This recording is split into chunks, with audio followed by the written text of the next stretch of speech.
News line, अचूक वेधक। आज कराडच्या ऐतिहासिक नगरीमध्ये कृष्णाबाई घाट प्रीती संगमावर दिव्यांग व महिला बचत गटांचा भव्य असा मेळाव्याचं आयोजन केलेलं आहे।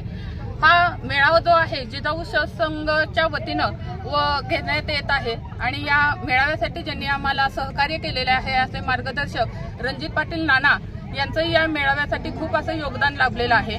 या इथं उपस्थित असलेल्या सर्व महिला बचत गटातल्या ज्या महिला आहेत त्यांच्या या सर्व महिलांचं सक्षमीकरण आणि बळकट करण्याचं जे काम आहे हे आज या गटाच्या या मेळाव्याच्या माध्यमातून खरं तर आपल्याला ही जी मेळावा आयोजित केलेला आहे तो महिला सक्षमीकरणाचं एक उत्तम उदाहरण आहे। प्रत्येक क्षेत्रामध्ये महिला ही उत्तम आहेत, उत्कृष्टपणे आपलं प्रत्येक काम ती करत असते आणि ह्या महिलांना सक्षमीकरण करण्याचं काम या आजच्या उत्तरालक्ष्मी बचत गटाच्या मेळाव्याने केलेलं आहे।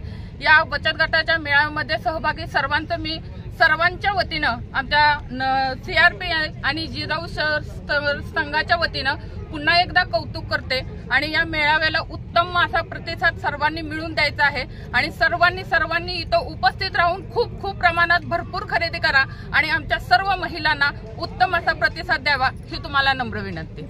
नमस्कार, जय महाराष्ट्र। मी सौ शैला रणजित पाटील आज या कृष्णाबाई घाटावर आद्य ग्रामदैवत उत्तरालक्ष्मी महोत्सव 2025 या इथे आयोजित केलेला आहे। जिजाऊ संघावर माननीय रणजित पाटील नाना यांच्या सहकार्यातून राबवल्या जात आहे। या ठिकाणी सर्वांचे स्वागत करते व सर्वांना जय शिवराजे शंभूराजे। आज कराड शहरातील लाडक्या बहिणी सर्व व महिला बचत गटाचा मेळाव्यानिमित्त आज प्रीती संगम घाटाव 12:30च्या दरम्यान आज इथं उद्घाटन झालं असं जाहीर करतो। जय हिंद, जय महाराष्ट्र। उत्तरलक्ष्मी महोत्सव न्यूज लाईन, अचूक वेधक।